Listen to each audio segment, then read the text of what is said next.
Hello aspirants, कैसे हो सब? बढ़िया। आज कर रहे हैं अपन नया चैप्टर स्टार्ट। ठीक है, कौन सा? मानव कल्याण में सूक्ष्म जीव, माइक्रोब्स इन ह्यूमन वेलफेयर की बात करेंगे। क्या मतलब है यार इसका? मतलब क्या है? देखो, नाम चैप्टर के नाम से पता लग रहा है कि मानव कल्याण में सूक्ष्म जीव, ऐसे सूक्ष्म जीव जो अपने फायदे के लिए हो, ठीक है, मानव कल्याण के लिए हो। ठीक है, अपन ये देखा है कि जो सूक्ष्म जीव होते हैं, जैसे बैक्टीरिया हो गया, वायरस हो गई, ये इनसे रोग होता है। हमने ये सुन रखा है ना, अपन ने यही सुन रखा है कि भाई बैक्टीरिया का मतलब कोई ना कोई रोग, वायरस का मतलब कोई ना कोई रोग, ठीक है, फंजाई का मतलब कोई ना कोई रोग। लेकिन ये अपने लिए फायदा भी करते हैं, ठीक है, अपने लिए बेनिफिशियल भी हैं। कैसे बेनिफिशियल है जी? ठीक है, अपना फायदा कैसे करते हैं, उसी की बात करेंगे इस चैप्टर के अंदर कि बैक्टीरिया अपना फायदा कैसे करता है, फंजाई अपने लिए बेनिफिशियल कैसे है, अपने क्या क्या प्रोडक्ट्स बना के देता है, उन प्रोडक्ट्स की भी बात करेंगे। ठीक है, जो अपन डेली लाइफ के अंदर यूज करते हैं, ऐसे प्रोडक्ट्स हमें मिलते हैं, बैक्टीरिया, फंजाई, इनसे अपन को मिलते हैं। तो अपन उनकी बात करेंगे यार, है ना, इस चैप्टर के अंदर बस वही बात करेंगे। चैप्टर की थोड़ी सी मैं आपको बता दूं, देखो इस चैप्टर से एक क्वेश्चन तो पक्का आता है, ठीक है, किस्मत बड़ी आ रही तो 2 क्वेश्चन आ जाते हैं, ठीक है, एक क्वेश्चन तो पक्का मिलेगा आपको,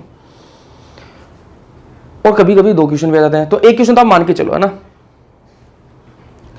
और इजी चैप्टर है यार, है ना, ऐसा मतलब कुछ सोचना नहीं होता। जो क्वेश्चन आता है ना इस चैप्टर से, जो क्वेश्चन आता है उसमें ज़्यादा आपको सोचने की जरूरत नहीं पड़ती। क्वेश्चन आया, देखा और टिक मारा, बस इतना ही काम होता है उस क्वेश्चन के अंदर। ठीक, इसे चैप्टर कितना पढ़ा जी, कितना टाइम लगेगा इसके अंदर? चैप्टर जो है जितना पढ़ाया जाएगा ना उतना सफिशिएंट रहेगा इस चैप्टर के अंदर, है ना। ऐसा कुछ भी नहीं है कि हाँ ये आपको ये करना, कुछ भी नहीं करना भाई। जितना इसमें जो लेक्चर में बोल रहा हूँ बस उतना ही आपको करना है, उससे बाहर कुछ नहीं आना, उसी में से आएगा, 100% गारंटी है। ठीक है, कितना टाइम लगेगा? 20 दिन लगेंगे भाई। इस चैप्टर के अंदर कितने टाइम लगेगा? 20 दिन लगेंगे। 20 दिन ना 2 लेक्चर का चैप्टर है। एक लेक्चर ये हो जाएगा, इसके बाद में एक लेक्चर और आएगा, और वो थोड़ा छोटा सा ही लेक्चर होगा, ज़्यादा बड़ा लेक्चर भी नहीं होगा, और ये चैप्टर खत्म हो जाएगा। ठीक है, तो 2 लेक्चर्स का ये चैप्टर है। तो आप बोलोगे 2 ही लेक्चर का चैप्टर, बस 2 लेक्चर में चैप्टर खत्म हो रहा है? हाँ, 2 लेक्चर का ही चैप्टर है, क्योंकि इतना ही पूछा, जितना पूछा जाएगा उतना ही अपन पढ़ेंगे ना, उससे बाहर नहीं आएगा, ये मेरी गारंटी है। चलो, उम्मीद करता हूँ आप अपनी नोटबुक जो है वो हाथ में लेके बैठोगे, ठीक है, बढ़िया बैठोगे, नोटबुक लेके, पेन लेके, और साथ साथ में नोट करते रहोगे। ठीक है, नोट नहीं करोगे तो मज़ा नहीं आएगा, फिर मज़ा नहीं है यार, नोट करोगे तभी मज़ा आएगा। ठीक है, चलो, जो कल का होमवर्क दिया था वो उम्मीद करता हूँ आपने किया होगा। करोगे तो मज़ा आपको आएगा जी, है ना, फ़ायदा आपको होगा। जो डिजीज़ वाला है कि कौन सी किसकी डिजीज़ है ये वो, तो वो आपको करना था यार। मैंने होमवर्क दिया था हिंदी मीडियम क्लास में, वो आपको करना था। चलो, भेजा हो, कुछ ने भेजा है, कुछ ने नहीं भेजा, आज भेज देना। ठीक है, देखो मैं आपको आज बता रहा हूँ ना, आपको मतलब अभी थोड़ी बचकानी लगेगी मेरी बात, मैं आज बता रहा हूँ कि लास्ट में जैसे जनवरी फरवरी आ जाएगी ना, तब आप देखना जो रेगुलर है उनको बोल रहा हूँ, तब आप देखना बहुत सारे ऐसे स्टूडेंट आएंगे कि हमें सर अब बता दो कि हम कैसे तैयारी करें। हर बार की कहानी है, ठीक है, हमें अब बता दो कि तैयारी कैसे करें। उस टाइम पर आप उनसे बहुत आगे निकल चुके होंगे, ठीक है, तब आपका शायद रिवीजन चल रहा होगा, शायद क्या रिवीजन ही चल रहा होगा उस टाइम पर आपका ना, रिवीजन चल रहा होगा प्रॉपर। तो उस टाइम तक आप उनसे बहुत आगे निकल जाओगे। और जो रेगुलर रहेंगे ना, मुझे पता है कि लास्ट तक है ना बहुत कम बच्चे रेगुलर रहेंगे। जो अभी रेगुलर है, मान लो 15 भी रेगुलर ना, 15 बच्चे भी रेगुलर है, तो लास्ट तक वो रेशियो जो है वो 2-3 पर आ जाएगा, मुझे पता है। तो सिलेक्शन फिर उन्हीं का होता है ना, सिलेक्शन भी तो कम का ही होता है, सबका सिलेक्शन थोड़ा ना होता है। तो इसलिए ट्राई करो यार कि रेगुलर रहे, ठीक है, कमियाँ निकालने की बजाय जो चीज़ें हैं उनको आप अच्छे से करो ना।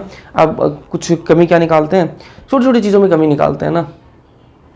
आवाज़ सही नहीं आ रही, ठीक है, आवाज़ थोड़ी खड़खड़ आ रही है, ठीक है, इतना सुनता हूँ, खुद भी सुनता हूँ ना, जब रिकॉर्ड हो जाती है उसके अंदर सुनता हूँ, एडिट करता हूँ, तब इतना कोई नहीं हो रहा था ना। कुछ बोलते हैं थोड़ा क्लियर नहीं दिख रहा, क्वालिटी बढ़ा सकते हो ना। अब 144 पिक्सल्स पे देखोगे तो फिर क्वालिटी कहाँ से दिखेगी आपको ना। 720 तक का ऑप्शन है, नहीं दिख रहा तो थोड़ी सी क्वालिटी बढ़ा लो भाई, ठीक है।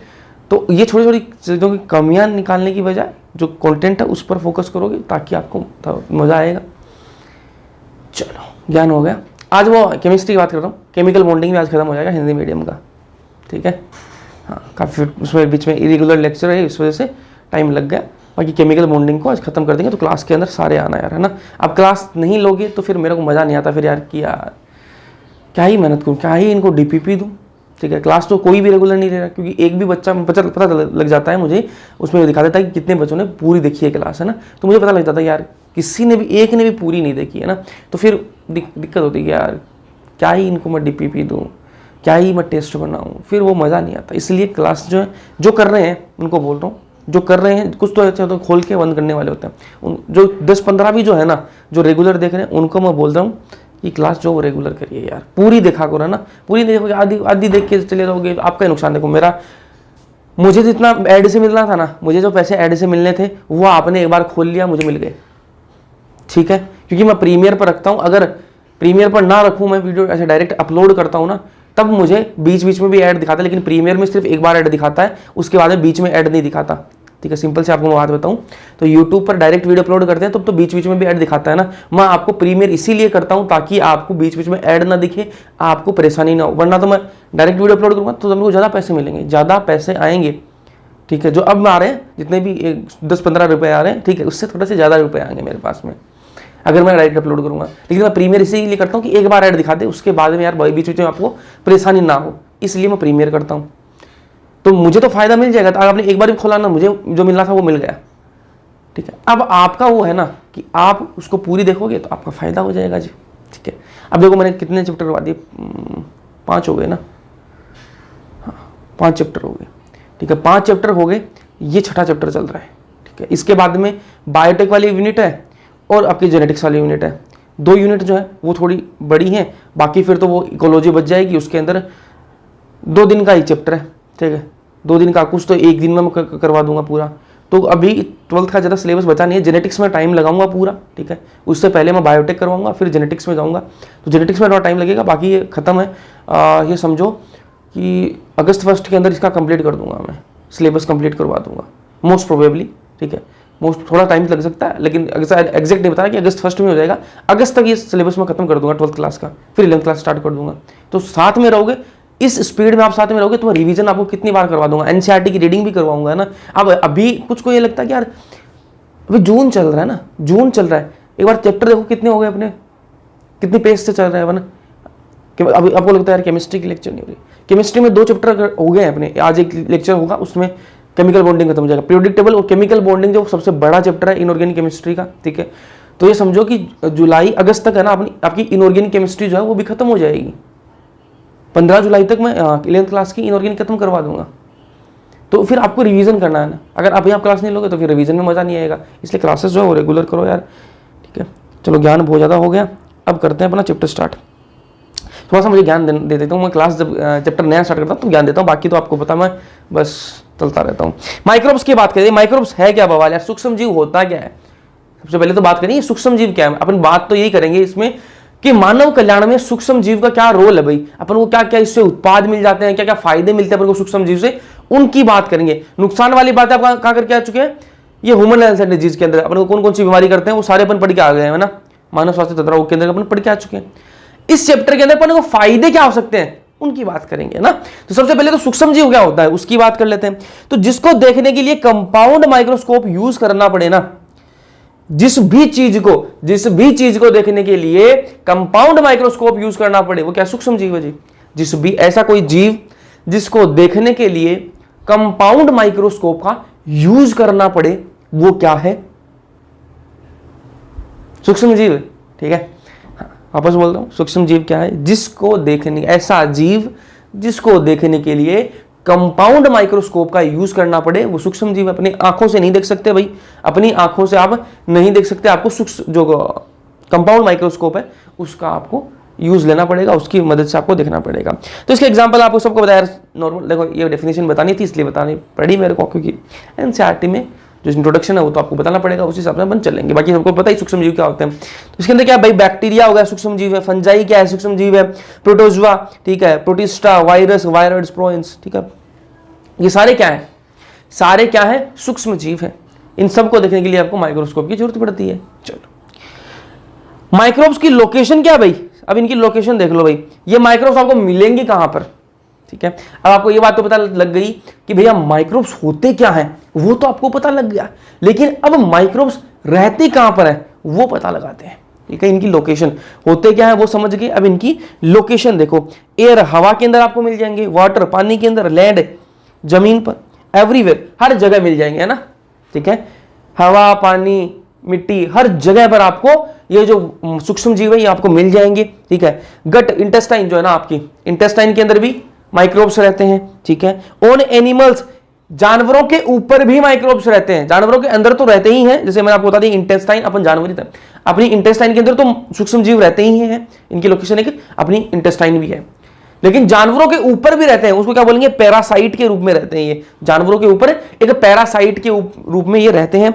डेजर्ट रेगिस्तान हो गया, पोलर एरिया जहां पर बहुत ठंड पड़ती है, बर्फीला इलाका वहां पर भी है। समझ में आ गई, मतलब सीधी सी बात है, हर जगह पर ये सूक्ष्म जीव रहते हैं ना। माइक्रोब्स की लोकेशन क्या है, हर जगह, ठीक है। मिट्टी, जल, रेगिस्तान, बर्फीली जगह, हर जगह आपको मिल जाएगा। आदमी इंटेस्टाइन, ठीक है, और ऑन एनिमल्स, ठीक है, पैरासाइट के रूप में भी रहते हैं। तो आपको दो चीजें पता लग गई यार अभी तक कि माइक्रोब्स होते क्या है भाई, जिनको देखने के लिए कंपाउंड माइक्रोस्कोप यूज करना पड़े वो क्या है, सूक्ष्म जीव है। अब इनकी लोकेशन क्या है सूक्ष्म जीव की, वो मैं आपको बता दें, सब जगह ये रहते हैं, सब जगह ये रहते हैं, ठीक है। अब जो अपन स्टार्ट करेंगे वो क्या है, घरेलू उत्पादों में सूक्ष्म जीव, ठीक है। जो घरेलू उत्पाद है उनके अंदर सूक्ष्म जीव, मतलब जो अपने घर में काम ले लेते हैं ना, ऐसे प्रोडक्ट जो अपन घर में काम में लेते हैं, उनको बनाने में सूक्ष्म जीव जो है, माइक्रोब्स जो है, उनका क्या रोल है, कैसे वो बनता है, उसकी बात करेंगे ना अपन। घर में घरेलू जो उत्पाद है, घरेलू जो प्रोडक्ट्स हैं, ठीक है, उनको बनाने के लिए सूक्ष्म जीव जो है उनका क्या रोल रहा है, उस रोल की बात करेंगे। कौन से सूक्ष्म जीव हैं, कौन सा प्रोडक्ट बनाते हैं, उनकी बात करेंगे, है ना। तो सबसे पहला क्या है, लैब, क्या है, LAB, लैब क्या है, लैब लेबोरेटरी, प्रयोगशाला ना। लैब का मतलब क्या है, LAB का मतलब क्या है, लैक्टिक एसिड बैक्टीरिया, क्या है, लैक्टिक एसिड बैक्टीरिया। समझ में आ गई बात। लैब की फुल फॉर्म आपको पता होनी चाहिए, लैक्टिक एसिड बैक्टीरिया। अब ये लैक्टिक एसिड बैक्टीरिया आपने सुना भी होगा यार, बहुत बार सुना होगा, अभी तक आप साइंस पढ़ते आ रहे हो, सुना भी होगा, नहीं सुना तो अभी बता देंगे हम, है ना। दूध से दही बनाना, दूध से दही कैसे बनता है सबको पता है, दूध से दही कैसे बनता है सबको पता है क्या ये बात, ठीक है। दूध देखो, दूध लाए, ठीक है, या फिर दूध आपको घर में आपने निकाला, ठीक है, भैंस गाय से, जगर मगर, ठीक है, दूध आपने निकाल लिया। दूध निकालने के बाद में क्या करोगे, उसको गर्म करना पड़ेगा। गर्म क्यों करते हैं, गर्म इसलिए करते हैं ताकि उसमें कोई भी माइक्रोब ऐसा हो जो अपने लिए हार्मफुल हो, तो वो क्या है, उससे क्या है, किल हो जाए, ठीक है, इसलिए उसको गर्म करते हैं ना। गर्म करने से उसका जो कच्चा दूध होता है गर्म करने के बाद में उन दोनों में फर्क होता है, ठीक है। गर्म कर लिया दूध को, उसके बाद में क्या किया अपन ने, उसको थोड़ा ठंडा कर लेते हैं। ऐसे गरम को अपन क्या नहीं जमा सकते, दूध को जमा नहीं सकते, दही के लिए अपन उस प्रोसेस के अंदर नहीं डाल सकते। गर्म कर लिया दूध को, उसके बाद में उसको ठंडा करते हैं ना, उसका टेम्परेचर डाउन लाते हैं, सही टेम्परेचर पे आ गया। उसके बाद में क्या डालेंगे, उसके अंदर अपन दही डाल देंगे थोड़ा सा, या फिर छाछ डाल देंगे, ठीक है। या तो मैंने दही डाल दिया उसके अंदर, या फिर छाछ डाल दी, क्योंकि देखो छाछ किससे बनती है, दही से ही बनती है ना। तो छाछ के अंदर भी क्या है, ये लैक्टिक एसिड बैक्टीरिया होते हैं, ठीक। कोई आपको बोले सिर्फ दही डालना है ना, ना ऐसा नहीं चलता भाई, ठीक है। छाछ भी डाल दोगे काम चल जाएगा आपका, जिसको जावण बोलते हैं ना, जावण, और क्या इनोकुलम इंग्लिश में बोलते हैं, और आरंभक शुद्ध हिंदी में आरंभक बोल दिया, ठीक है, नॉर्मल भाषा जावण बोलते हैं, ठीक है। अब वो जावण के रूप में आप क्या यूज कर सकते हो भाई, आप छाछ यूज कर लो, दही यूज कर लो, दोनों के अंदर क्या है, लैक्टिक एसिड बैक्टीरिया, दोनों के अंदर क्या है, लैक्टिक एसिड बैक्टीरिया है। तो अपन ने क्या किया, दूध लिया, दूध के अंदर मैंने क्या डाल दिया, दही डाल दिया, मान लो दही डाल दिया अपन ने। अब दही जैसे डाला तो वो क्या होगा, उसके अंदर क्या था, लैक्टिक एसिड बैक्टीरिया था। और आप सबको एक बात पता होगी कि दूध के अंदर एक प्रोटीन होती है यार, दूध के अंदर एक प्रोटीन होती है जिसका नाम है केजीन प्रोटीन। दूध के अंदर एक प्रोटीन होती है जिसका नाम है केजीन प्रोटीन, ठीक है। ये जो केजीन प्रोटीन है ना, इसको कौन डाइजेस्ट करेगा, इसको पचाएगा कौन, जो आपने दही डाला है ना, दूध है, समझो ध्यान से, दूध है, उसके अंदर प्रोटीन है, केजीन प्रोटीन। अपन ने दही डाला उसके अंदर, दूध के अंदर, ठीक है, थोड़ा सा दही डाला, उसके अंदर क्या था, दही के अंदर क्या था, लैक्टिक एसिड बैक्टीरिया। और लैक्टिक एसिड बैक्टीरिया क्या काम करेगा आपको पता है, वो जाएगा और जो दूध की जो प्रोटीन है ना, केजीन प्रोटीन, उसको क्या कर देगा, पचा देगा, डाइजेस्ट कर देगा, ठीक है। अब उसको डाइजेस्ट कर दिया, अपने को जो बच्चे होते हैं, छोटे बच्चे होते हैं ना, उनके अंदर तो दूध की जो प्रोटीन है, केजीन प्रोटीन, उनको पचाने के लिए सिस्टम है, वो आपको बताऊंगा डाइजेस्टिव सिस्टम के अंदर, रेनिन, ठीक है। लेकिन अपने पास में तो कोई नहीं है, बच्चों के अंदर ही होता है ये, क्योंकि दूध पीने का काम उनका है। अपने पास में प्रोटीन को डाइजेस्ट करने का कोई साधन नहीं है, तो भाई दूध ज्यादा बढ़िया है या दही ज्यादा बढ़िया है, उसकी बात करेंगे ना। दोनों में से ज्यादा कौन सा बढ़िया है अपने डाइजेशन के लिए, उसकी बात करेंगे। पहले ध्यान से समझो, दूध से आपको दही बनाना है, दूध से आपको दही बनाना है, तो क्या करोगे भाई, लैक्टिक एसिड बैक्टीरिया आपको यूज करना पड़ेगा, काम में लेना पड़ेगा। लैक्टिक एसिड बैक्टीरिया कहां से काम, मैंने आपको बता दिया, छाछ ले लो, दही ले लो, ठीक है। अब ये दूध है, इसमें थोड़ी सी अपने छाछ डाल दी, थोड़ी सी या फिर दही डाल दिया, दोनों में से कोई भी एक डाल दो, ठीक है। तो क्या बन जाएगा, ये दूध से क्या बन जाएगा, दही बन जाएगा। अब ये प्रोसेस काम कैसे करती है उसकी बात करेंगे। तो मिल्क है जी, दूध है आपके पास में, दूध के अंदर एक प्रोटीन होती है केजिन प्रोटीन, बता चुका हूं आपको, है ना। आपने क्या डाला, ये लैक्टिक एसिड बैक्टीरिया डाला। कैसे डालते हैं लैक्टिक एसिड बैक्टीरिया, कहां से लाओगे, मार्केट के अंदर बैक्टीरिया मिलता ना, आपको दही, थोड़ा सा दही या फिर दूध जो है वो आपको डाल देना है, ठीक है। दही या दूध नहीं, दही या फिर छाछ आपको डाल देना है इसके अंदर। इस दूध के अंदर मैंने डाल दिया भी, दही और छाछ मैंने क्या डाल दिया, दोनों में से एक। उसके अंदर क्या था, ये लैक्टिक एसिड बैक्टीरिया था, लैब था। अब ये लैक्टिक एसिड बैक्टीरिया क्या करेगा, आंशिक रूप से पचा देता है किसको, ये केजिन जो प्रोटीन है ना, ये जो केजिन प्रोटीन है, मिल्क की प्रोटीन होती है, नाम याद रखना इसको, केजिन प्रोटीन। डाइजेशन जब पढ़ाऊंगा तो पूछूंगा आपको ना, मिल्क की ये प्रोटीन होती है केजिन प्रोटीन। ये जो लैब है, ठीक है, ये आएगा और इसको क्या करेगा, आंशिक रूप से पचा देगा, पार्शियली डाइजेस्ट कर देगा, पूरी तरह नहीं पचाएगा, आंशिक रूप से इसको पचा देगा, ठीक है। पचा दिया और फिर क्या कर देगा, इसको स्कंदित कर देगा। क्या कर देगा, स्कंदित, कोगुलेट कर देगा, मतलब इसको जमा देगा ना, इसको जमा देगा। तो देखो दूध था अपने पास में, अपन ने उसमें क्या डाल दिया, छाछ या फिर दही डाला, वो क्या था, लैक्टिक एसिड बैक्टीरिया के रूप में काम करेगा, उसके अंदर लैक्टिक एसिड बैक्टीरिया है, ठीक है। जैसे ही वो इसके अंदर जाएगा, दूध के अंदर जाएगा, तो दूध की जो प्रोटीन है ना, केजिन प्रोटीन, उसको क्या है, पचाने का काम स्टार्ट कर देगा। पचाने का काम स्टार्ट कर दिया और उसको क्या कर देगा, कोगुलेट कर देगा, स्कंदित कर देगा उसको ना, उसको कोगुलेट कर देगा, ठीक है। तो क्या है, अपने को दही के रूप में दिखेगा, जमा आपको दिखेगा ना, तो वही क्या है, दही है। समझ में ये बात कैसे बनता है, दूध है, दूध के अंदर अपने क्या डाला, लैब डाला, ठीक है, लैब लैक्टिक एसिड बैक्टीरिया डाला। कैसे डालते हैं वो आपको बता दिया मैंने आपको। वो लैब क्या करता है, ये ध्यान से रखना, आंशिक रूप से इसको पचा देगा, किसको, ये केजिन प्रोटीन इसको पचा देगा, उसको स्कंदित कर देता है, इस वजह से वो दूध दही जो है वो जम जाता है, ठीक है। अभी लैब इसकी फुल वो लिख रखी है मैंने, जो यहाँ पर मैंने समझाया वही चीज यहाँ पर मैंने लिख रखी है। लैब क्या करता है, दूध प्रोटीन को स्कंदित कर देता है तथा आंशिक रूप से पचा देता है। ये मैंने आपको यहाँ पर जो मैंने सिस्टम आपको बताया है वही चीजें मैंने आपको यहाँ पर लिख रखी है ना। तो लैब जो है वो क्या करता है, दूध प्रोटीन को क्या है, दूध की जो प्रोटीन है उसको क्या कर देता है, स्कंदित कर देता है और तथा आंशिक रूप से उसको पचा देता है, ताकि आपको दो दही है वो जम जाए। अब बात करेंगे इनोकुलम की। ये इनोकुलम मैंने आपको बताया, इनोकुलम, आरंभक या फिर जावण, ठीक है। क्या है जी, ये क्या है, तो दूध से दही बनाने की प्रक्रिया। ये प्रक्रिया मैंने गलत लिख रखा है मेरे हिसाब से, गलत आना, बताना ये प्रक्रिया गलत है या नहीं है, ठीक है, मुझे गलत लग रही है ना। दूध से दही बनाने की प्रक्रिया की शुरुआत करने के लिए आरंभक डालते हैं, ठीक है। ये मैं देख के मैं खुद ही देख लूंगा है ना, ये गलत लग रहा है मेरे को, प्रक्रिया मैंने गलत लिखा है शायद, प्रक्रिया फिर रैब आएगा ना, ऐसे नीचे नहीं आएगा मेरे हिसाब से, तो गलत है ये। दूध से दही बनाने की प्रक्रिया की शुरुआत के लिए आरंभक डालते हैं। अब दूध से दही बनाना है तो शुरुआत, इसको प्रोसेस को, इस प्रक्रिया को शुरुआत करने के लिए हमें क्या डालना पड़ेगा, आरंभक डालना पड़ेगा, जावण डालना पड़ेगा, इनोकुलम डालना पड़ेगा। वो कि जावण, आरंभक, इनोकुलम, ये क्या है जी, ये क्या है, आपका दही या फिर छाछ हो सकती है। तो दूध से दही बनाने की जो प्रक्रिया है उसको शुरुआत करने के लिए सबसे पहले आपको क्या डालना पड़ेगा, दही या फिर छाछ आपको डालनी पड़ेगी, जिसको आरंभक, जावण, इनोकुलम बोल कहेंगे। समझ में आ गई बात। चलो फिर बात करें use of lab. Lactic acid bacteria, इससे क्या मतलब क्या है, दूध से दही बनाने का क्या मतलब है, क्या फायदा होगा, इससे क्या फायदा होगा, तो फायदा बता देता हूं आपको कि it increase amount of vitamin B12। दूध और दही में क्या फर्क होता है, देखो दूध और दही में विटामिन B12 की मात्रा वो ज्यादा बढ़ जाती है, किसकी वजह से, अपन ने ये लैक्टिक एसिड बैक्टीरिया डाला है, अपन ने दूध के अंदर क्या डाला है, लैक्टिक एसिड बैक्टीरिया डाला है, उसकी वजह से क्या है, दूध के अंदर, दूध से क्या बन गया, दही बन गया, और दही के अंदर क्या है, विटामिन B12 जो है वो ज्यादा होता है, आपको ध्यान में रखना है, विटामिन B12 की मात्रा ज्यादा होती है। It checks disease causing microbes in gut. जो दही होता है ना, दही होता है वो, आप दही का सेवन करोगे तो आपकी जो गट है, उसके अंदर कोई डिजीज कॉजिंग माइक्रोब है ना, ऐसा माइक्रोब, ऐसा सूक्ष्म जीव जो बीमारी कर सकता है, तो उसको वो क्या करता है, खत्म, टाटा बाइक बाइक कर देता है, ठीक है। तो इसलिए दही पीना चाहिए, और दही का पाचन आसानी से हो जाता है, क्योंकि देखो बच्चों के अंदर जो इन्फेंट्स होते हैं, जो बच्चे होते हैं ना, नवजात शिशु होते हैं, उनके अंदर क्या होता है, इसको प्रोटीन को दही दूध की जो प्रोटीन है केजिन प्रोटीन, दूध की जो प्रोटीन है केजिन प्रोटीन, उसको पचाने के लिए प्रॉपर एंजाइम होता है। लेकिन अपने पास में कोई एंजाइम नहीं होता ना, अपने पास में कोई एंजाइम नहीं होता, इसलिए दूध पीना ज्यादा बेनिफिशियल है या फिर दही, तो दही पियो, ठीक है, जल्दी पच जाएगा। और विटामिन B12 भी अच्छा खासा होता है उसके अंदर। आपने एक चीज देखी होगी, छोटे बच्चे को देखा, सबके घर में कभी ना कभी तो छोटे बच्चे रहे होंगे, अब बड़े हो गए होंगे, छोटे कभी तो किसी के हैं, किसी के बड़े हो गए होंगे, तो घर में होते हैं यार, है ना, छोटे बच्चे तो होते ही हैं, सबने देखे।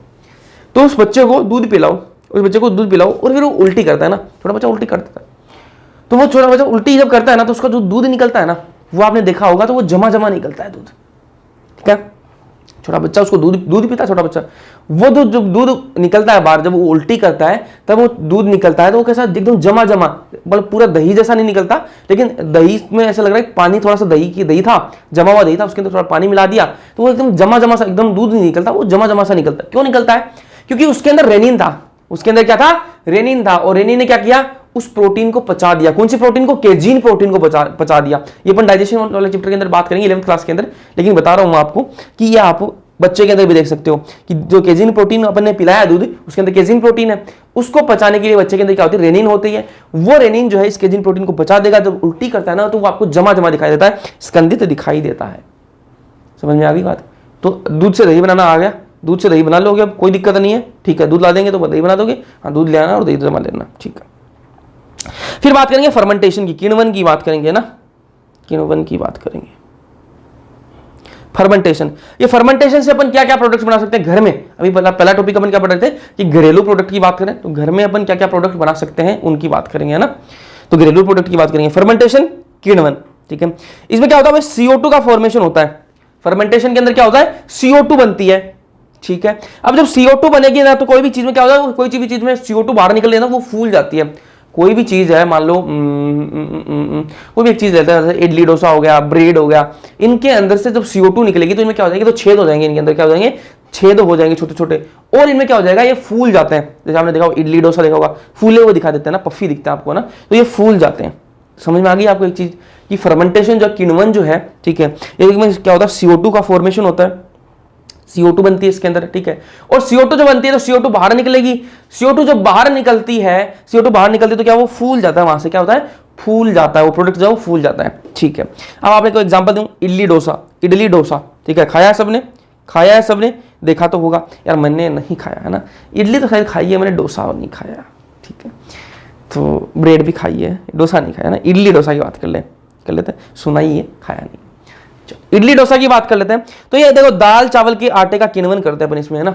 अपन ने आटा ले लिया, ठीक है, आटा लिया अपन ने, ठीक है, आटा अपन ने गूंथ लिया, उसके बाद में क्या करेंगे? उसके बाद में उसका क्या करेंगे? फर्मेंटेशन करवाएंगे, किण्वन करवाएंगे, ठीक है। अब मैंने बताया किण्वन में क्या होता है? CO2 बाहर निकलती है भाई, मैंने अभी आपको बताया। अपन ने आटा कर लिया, उसके बाद में क्या करेंगे?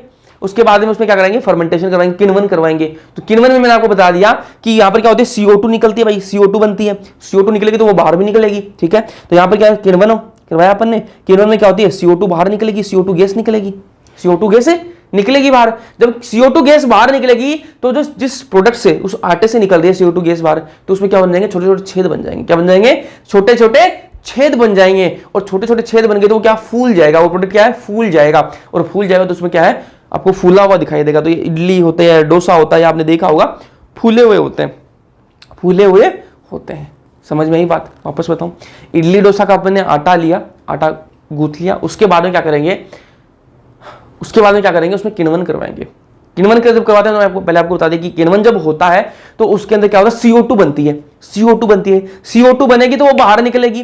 जब बाहर निकलेगी वो, तब उसमें क्या होगा? बाहर निकलेगी तो छोटे छोटे उसमें छेद हो जाएंगे, ठीक है। बाहर निकलने की जगह चाहिए, बाहर निकलने के लिए जगह चाहिए, तो उसमें क्या हो जाएंगे? छोटे छोटे छेद हो जाएंगे। छोटे छोटे छेद हो जाएंगे तो क्या होगा? उसमें वो फूला हुआ आपको दिखाई देगा, वो प्रोडक्ट जो आपको फूला हुआ, जैसा इडली है, डोसा, ये आपको फूले हुए दिखाई देंगे, उसमें छोटे छोटे छेद भी आपको दिखाई देंगे।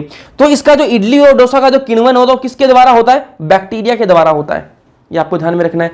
किण्वन जो है वो किसके द्वारा होता है? इडली डोसा का इडली डोसा का किण्वन किसके द्वारा होता है? बैक्टीरिया के द्वारा होता है। तो पूरी प्रोसेस समझ में आई। इडली डोसा है वो कैसे बनता है? सबसे पहले दाल चावल के आटे का अपन क्या करवाते हैं? किण्वन करवाते हैं। ठीक है, दाल चावल का आटा उसको गूंथ लिया, उसके बाद क्या करवाएंगे? किण्वन करवाएंगे। किण्वन जब करवाते हैं तो क्या निकलती है भाई? CO2 का गैस निकलती है। CO2 गैस निकलेगी। CO2 गैस निकलती है तो क्या बनता है? फूल जाता है वो प्रोडक्ट। क्या हो जाता है? वो जो उत्पाद है वो क्या होता है? फूल जाता है, उसके अंदर छोटे छोटे छेद बन जाते हैं। ठीक है, और ये इडली डोसा का किण्वन किसके द्वारा होता है? बैक्टीरिया के द्वारा होता है। यहां तक कोई दिक्कत नहीं है।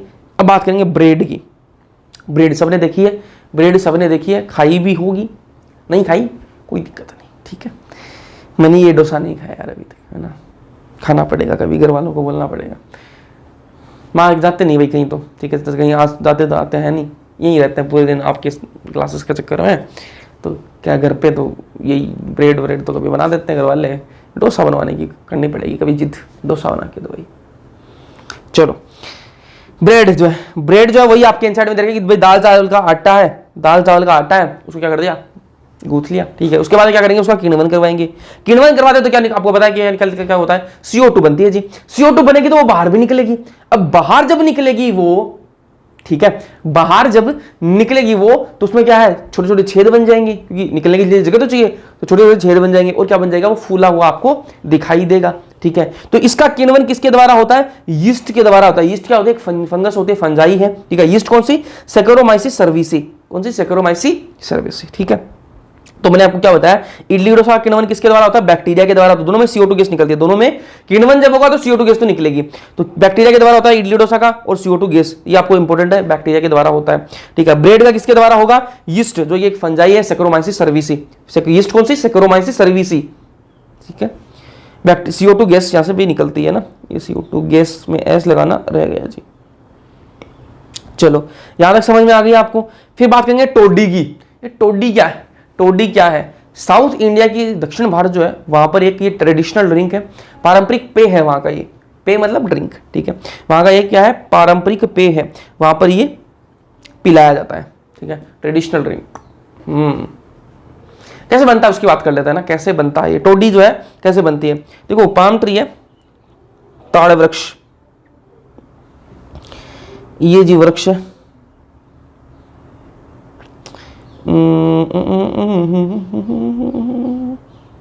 ये क्या है? वृक्ष है। और ज्यादा फूल सा बन गया यार ये, मान लो ये पेड़ है ना, मान लेते हैं ना। अब क्या करेंगे? ये पेड़ है जी, ठीक है, ताड़ वृक्ष है। अब क्या करेंगे? इस पर अपन क्या लटका देंगे? हांडी लटका देंगे। हांडी सब जानते हो? हांडी ऐसे एक बर्तन अपन ने लटका दिया इसके ऊपर, है ना। यहां पर मैंने लटका दिया, यहां पर मैंने क्या लगा दिया? इसमें छोटा सा कट मार दिया। इसमें मैंने यहां पर क्या मार दिया? छोटा सा कट मार दिया। कट जब मारते हैं ना, कट जब मारते हैं कोई भी पौधे में, जब कट मारेंगे तो उसमें थोड़ा सा फ्लूइड निकलता है बाहर, द्रव निकलने लग जाता है उसमें से, है ना।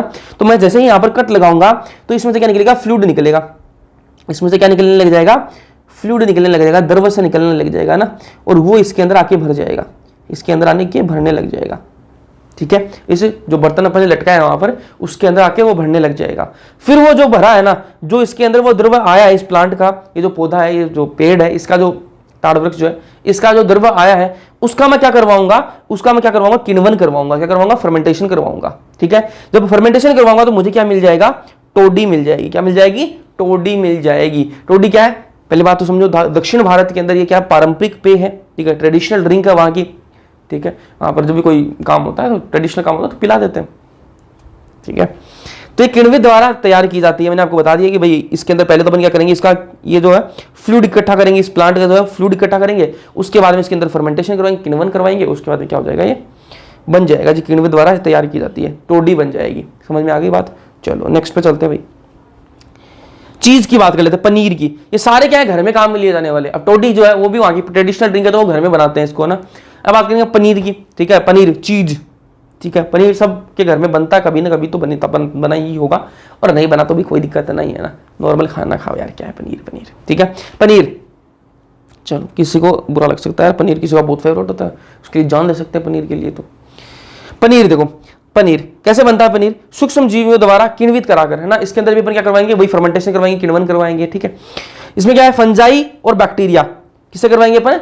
या तो फंजाई से करवाएंगे या फिर बैक्टीरिया से करवाएंगे। अब पनीर जो वो अलग अलग टाइप की होती है, आपको लगता होगा भाई एक ही पनीर होती है जो सफेद सफेद कलर की आती है, जो से चोकोर चोकोर इसमें से क्या आते हैं ऐसे पड़े रहते हैं ना, वो सुंदर से दिखते हैं।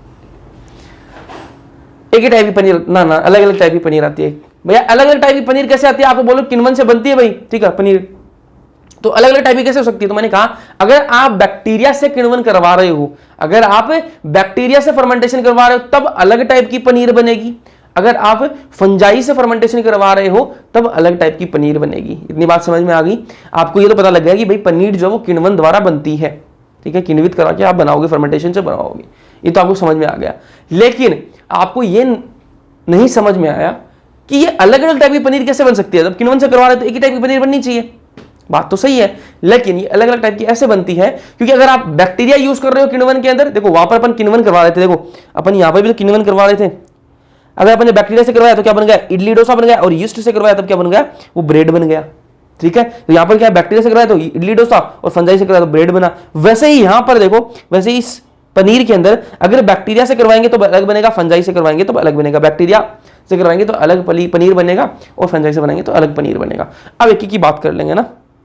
तो टाइप ऑफ चीज depend on bacteria and fungi. मैं आपको बता दें कि जो कौन से प्रकार का पनीर बनेगा वो किस पर निर्भर करता है कि आपने कौन सा बैक्टीरिया और कौन सी फंजाई यूज करी है, ठीक है। कौन सा बैक्टीरिया और कौन सी फंजाई यूज करी है आपने, उस पर डिपेंड करता है कि आपके पास में कौन सा टाइप का पनीर बनेगा। अब एनसीईआरटी के अंदर जो दे रखे हैं उनकी बात कर लेंगे, जो अपने सिलेबस में है अपन उसकी बात करेंगे। पहले देख लें स्विस चीज, स्विस चीज, ठीक है, स्विस चीज, स्विस पनीर है ना। इसके क्या किससे बनती है पहले तो उसकी बात कर लेंगे। तो CO2 release in large amount, इसके अंदर जो CO2 बहुत ज्यादा अमाउंट में निकलती है। स्विस चीज के अंदर जो बातें लिखी हुई हैं उनको ध्यान से सुनो। स्विस चीज जो होती है ना, एक पनीर का एक प्रकार है भाई स्विस चीज, ठीक है। उसके अंदर जब बनाते हैं तब जो CO2 जो है वो बहुत ज्यादा अमाउंट में निकलती है। आप सबको बताइए भाई किण्वन करवाते हैं, अभी मैंने आपको बता दिया किण्वन द्वारा बनती है, ठीक है। तो किण्वन के अंदर मैंने आपको पहले बता चुका हूं, तो इसके अंदर क्या निकलती है? CO2 बनती है। तो मैं यहां पर ये बोल रहा हूं कि स्विस चीज जब बनाते हैं तो उसमें क्या है? CO2 जो वो लार्ज अमाउंट में, बहुत ज्यादा अमाउंट में CO2 जो है वो निकलती है, ठीक है। अब बहुत ज्यादा अमाउंट में, जब मैंने आपको बता दी कि CO2 जब निकलेगी तो उसमें छोटे छोटे छेद होंगे। अब बहुत ज्यादा CO2 निकलेगी तो भाई बड़े बड़े छेद होंगे, ठीक है। तो मैं ये बोल रहा हूं कि ये मान लो कोई पनीर का टुकड़ा है जी, एक मिनट, अरे मान जा, ये क्या है? पनीर का टुकड़ा है, ठीक है। जब ये बनाएंगे तो इसमें क्या होगा? CO2 बाहर निकलेगी। अब CO2 बहुत सारी बाहर निकलेगी तो इसमें क्या होंगे? बड़े बड़े छेद होंगे भाई, बड़े बड़े छेद होंगे, तभी बहुत ज्यादा CO2 बाहर निकल सकती है, ठीक है। इनमें से क्या निकलेगी? CO2 बाहर निकलेगी, तो इसमें क्या होगी? CO2 बाहर निकल रही है, तो बहुत ज्यादा अमाउंट में CO2 बाहर निकलती है। स्विस चीज जो होती है उसके अंदर CO2 जो है वो बहुत ज्यादा अमाउंट में बाहर निकलती है, बहुत ज्यादा मात्रा में बाहर निकलती है। इस वजह से इसके अंदर क्या होते हैं? बड़े छिद्र होते हैं। क्या होते हैं? बड़े छिद्र होते हैं। समझ में आ गई यहां तक तो बात कि स्विस चीज में सबसे पहली बात तो क्या है कि भाई किण्वन द्वारा बनती है। तो बात पता है सबको, पता है कि पनीर जो किण्वन द्वारा बनती है। तो किण्वन की बात आ गई तो यहां पर क्या होगा? CO2 बनेगा, पक्का बनेगा, क्योंकि मैंने आपको पहले बता चुका हूं कि CO2 बनता है भाई। जब CO2 बनेगा तो कितना बनेगा? स्विस चीज के अंदर बहुत ज्यादा CO2 निकलता है। CO2 बहुत ज्यादा निकलेगा तो क्या है? छिद्र भी बड़े बड़े होंगे। अगर थोड़ा सा निकल रहा था तो छोटे छोटे छेद हो रहे थे, लेकिन यहाँ पर क्या है? बहुत ज्यादा अमाउंट में CO2 जो निकल रहा है, इस वजह से जो छेद है वो भी क्या होंगे? बड़े बड़े छिद्र होंगे। Fermented by bacteria. अब स्विस चीज को क्या है? किण्वन होता किसके द्वारा? किण्वन तो होता है, लेकिन किसके द्वारा होता है? बैक्टीरिया की फंजाई, तो बैक्टीरिया के द्वारा होता है भाई। ये आपको इंपॉर्टेंट है भाई, ध्यान में रखना। स्विस चीज है वो किसके द्वारा किण्वित होता है? बैक्टीरिया के द्वारा किण्वित होता है। कौन सा bacteria? Propionibacterium shermanii, propionibacterium shermanii द्वारा। ये इंपॉर्टेंट है। कौन सा स्विस चीज है वो किसके द्वारा फर्मेंटेशन होता है उसका? तो आपको एक बैक्टीरिया का नाम याद रखना है, कौन सा? प्रोपियोनी बैक्टीरियम शर्मानी, ठीक है। फिर नेक्स्ट बात करें तो रोकफोर्ट चीज, रोकफोर्ट चीज ये दूसरा प्रकार है पनीर का, ठीक है। तो ये जो है fermented by special type of fungi, एक फंजाई से। ये तो बैक्टीरिया से हो रहा था ना, स्विस चीज किससे हो रहा था? बैक्टीरिया से। और ये किससे किण्वित होता है? एक फंजाई से, स्पेशल टाइप की फंजाई है जिससे ये किण्वित होता है। अब एनसीईआरटी के अंदर उस फंजाई का नाम नहीं दे रखा, इतना ही लिख रखा है स्पेशल टाइप की फंजाई है, विशेष प्रकार की एक फंजाई है, नाम नहीं दे रखा उसका। तो नाम क्या है वो नाम बता देती मैं आपको, पेनिसिलियम रोक्यूफोर्टाई, ठीक है। ये नाम आपको याद रखना है ना, एनसीईआरटी ने नहीं दे रखा है लेकिन आपको याद रखना है। जो चीजें इंपॉर्टेंट है वो मैं आपको बता दूंगा ना, तो एनसीईआरटी में नहीं है लेकिन फिर भी आपको याद रखना है। तो जो रोकफोर्ट चीज है ना, रोकफोर्ट जो चीज है, रोकफोर्ट जो पनीर है वो किसके द्वारा किण्वित होता है? एक स्पेशल प्रकार की जो फंजाई है ठीक है, विशेष प्रकार की फंजाई है, उसके द्वारा क्या होता है, ये किण्वित होता है। अब विशेष प्रकार की फंजाई कौन सी है, तो पेनिसिलियम रोक्यूफोर्टाई। पेनिसिलियम रोक्यूफोर्टाई जो एक फंजाई है जिसके द्वारा किण्वित होता है, कौन किण्वित होता है, रोक्फोर्ट चीज। अब देखो दोनों में ये जो आपका स्विस चीज है, इसकी खास बात क्या थी कि इसमें क्या होंगे, बड़े बड़े छेद होंगे, है ना। ये जो स्विस चीज है इसकी खास बात क्या थी कि इसमें क्या होंगे, बड़े बड़े छेद होंगे, कि उसमें CO2 बहुत ज्यादा निकलती है, इसमें बड़े बड़े छेद होंगे। लेकिन जो रोक्यूफोर्ट चीज है, रोक्यूफोर्ट जो पनीर है, इसकी खास बात क्या है, इसके अंदर एक स्पेशल टाइप का फ्लेवर होगा, ठीक है। इसके अंदर एक अलग प्रकार की सुगंध आएगी, एक अलग ही प्रकार का टेस्ट आएगा इसके अंदर ना। जो टेस्ट है, स्वाद है और जिसके अंदर सुगंध है, वो एक अलग प्रकार की होती है, विशेष प्रकार की होती है, इसलिए इसके अंदर एक स्पेशल फ्लेवर आता था जो इसको औरों से अलग करता है, ठीक है। तो मैंने आपको बताया दो प्रकार की आपको पनीर बताई। स्विस चीज जिसका जो मेन फीचर है वो क्या है, इसके अंदर बड़े बड़े छेद होंगे और ये बनता है एक बैक्टीरिया से, प्रोपियोनिक बैक्टीरियम शर्मानी से, ठीक है। फिर मैंने आपको बताया कि एक रोक्यूफोर्ट पनीर होता है जो किससे बनता है, एक विशेष प्रकार की फंजाई से किण्वित होता है जिसका नाम क्या है, पेनिसिलियम रोक्यूफोर्टाई। इसके खास बात क्या है, जैसे वहां पर बड़े बड़े छेद हो रहे थे, यहाँ पर खास बात यह है कि इसके अंदर स्पेशल टाइप का फ्लेवर होता है, सुगंध बढ़िया आती है, स्वाद बढ़िया आता है, ठीक है। समझ में आ गई बात। चलो ये चीज की बात कर ली। ये घरेलू जितने उत्पाद थे उनके अंदर माइक्रोब्स कैसे हेल्प करते हैं, बैक्टीरिया का अपने यूज देख लिया, फंजाई का अपने यूज देख लिया। अपने चाहे दही बनाना हो, ठीक है, चाहे अपन को टोडी बनाना हो, चाहे अपन को इडली डोसा बनाना हो, चाहे अपन को ब्रेड बनाना हो, चाहे अपन को पनीर बनाना हो, ठीक है, सारे अपने घरेलू काम है, सारे अपने क्या थे, घरेलू उत्पाद थे, सारों को अपने पढ़ लिया। अब बात करेंगे अपन औद्योगिक उत्पादों में सूक्ष्म जीव, ठीक है। इंडस्ट्रियल जो प्रोडक्ट्स है ना, इंडस्ट्रियल प्रोडक्ट्स, घरेलू तो बात हो गई, घर से निकल के अब इंडस्ट्रियल प्रोडक्ट की बात करेंगे जो इंडस्ट्रीज के अंदर बनते हैं ना, जो इंडस्ट्रीज के अंदर बनते हैं। औद्योगिक उत्पादों में सूक्ष्म जीव कैसे अपनी हेल्प करते हैं, तो इसमें क्या भाई, यीस्ट। सबसे पहले तो यीस्ट की बात कर लेंगे। यीस्ट से क्या बनता है, ब्रेड बनता है। सब अभी आपने देखा कि यीस्ट से क्या बनता है, ब्रेड बनता है, ठीक है। अगर मैं यीस्ट से, यीस्ट कौन सी है, सैक्रोमाइसिस सर्विसी, ठीक है, यीस्ट क्या है, सैक्रोमाइसिस सर्विसी। अगर इस यीस्ट से मैं क्या बनाऊं, ब्रेड बनाऊं, अगर मैं इस यीस्ट से क्या बनाऊं, ब्रेड बनाऊं, तो उसको क्या बोलेंगे, बेकर्स यीस्ट बोलेंगे। बात ध्यान से सुनना, बात ध्यान से सुनना। अगर मैं इस यीस्ट से क्या बनाऊं, ब्रेड बना रहा हूं ना, ब्रेड बना रहा हूं, तो उसको क्या बोलेंगे, बेकर्स यीस्ट। लेकिन अगर इसी यीस्ट, सेम यीस्ट जो है ना, ये वाली जो फंजाई है, ये यीस्ट जो है, ठीक है, सैक्रोमाइसिस सर्विसी, इसी से मैं क्या बना सकता हूं, बियर भी बना सकता हूं, वाइन भी बना सकता हूं, विस्की बना सकता हूं, ब्रांडी भी बना सकता हूं, रम भी बना सकता हूं। समझ में आई बात। एक ही टाइप की यीस्ट है, उसी से आप ब्रेड भी बना सकते हो और उसी से आप ये बियर, ब्रांडी, रम, विस्की ये भी बना सकते हो। कैसे, देखो, अगर आप इसके ब्रेड बना रहे हो क्या बोलेंगे, बेकर्स यीस्ट। अगर आप इसे बियर, वाइन, विस्की, ब्रांडी, रम बना रहे हो तो क्या बोलेंगे इसको, ब्रूवर्स यीस्ट। क्या बोलेंगे, ब्रूवर्स यीस्ट बोलेंगे। इतना पहले क्लियर होना चाहिए। यीस्ट एक यीस्ट है, ठीक है, जिसका नाम है सैक्रोमाइसिस सर्विसी। ठीक है, अगर यीस्ट से अपन क्या बना रहे हैं, ये बियर, वाइन, ब्रांडी, विस्की, रम ये बना रहे हैं, तो उसको क्या बोलेंगे, ब्रूवर्स यीस्ट बोलेंगे। यहां तक समझ में आ गई बात। अब देखो, अगर अपन वो जो आटा गूंथ रहे थे, ठीक है, उसके अंदर अपन क्या कर रहे हैं, अगर ये यीस्ट डाल के बना रहे हैं तो वो ब्रेड बन जाएगी, सीधी सी बात है, ठीक है। अब उस आटे से नहीं बन सकते ना बियर, ठीक है, चीज अपने पास में यीस्ट ही है, बनाएगी यीस्ट ही, लेकिन आटे से तो नहीं बन सकती ना ये बियर, वाइन, विस्की, ब्रांडी, रम। अपन क्या बनानी है, बियर, वाइन, विस्की, ब्रांडी, रम ये बनानी है। तो क्या यूज कर सकते हैं अपन, इसके अंदर अपन यूज कर सकते हैं जो बार्ले होता है ना, उसको, बार्ले मतलब जो, ठीक है, जो है ना, जो, ठीक है, जो, ठीक है, एक होती है अनाज होता है जो, ठीक है, जिसको नहीं पता उनको बता रहा हूं, जो एक अनाज होता है, ठीक है, उसको पानी में डाल के कुछ भी करके ना, ज़्यादा अपन उस प्रोसेस में नहीं जाएंगे, अपन को दारू थोड़ा ना बनानी है ना, हाँ, तो उससे बनता है, ठीक है। आपका जो ये जो अंगूर का जूस हो गया, अंगूर का जूस, ठीक है, इससे वाइन बनती है, ठीक है। जो से क्या है, बार जो है आपका जो है ना, जो से क्या बनती है भाई, जो से बनती है आपकी बियर, ठीक है। और आपका जो ये अंगूर का जूस है, ठीक है, अंगूर रस, इससे क्या बनता है, इससे बनती है वाइन। समझ में आ गई बात है। और अगर आप किसका ले रहे हो, गन्ने का रस ले रहे हो, ठीक है, गन्ने का रस ले रहे हो ना, गन्ने का रस, ठीक है, इससे क्या बनेगी आपकी रम। समझ में आई बात है, कौन किससे बनती है, बात समझ में आ गई, ठीक है।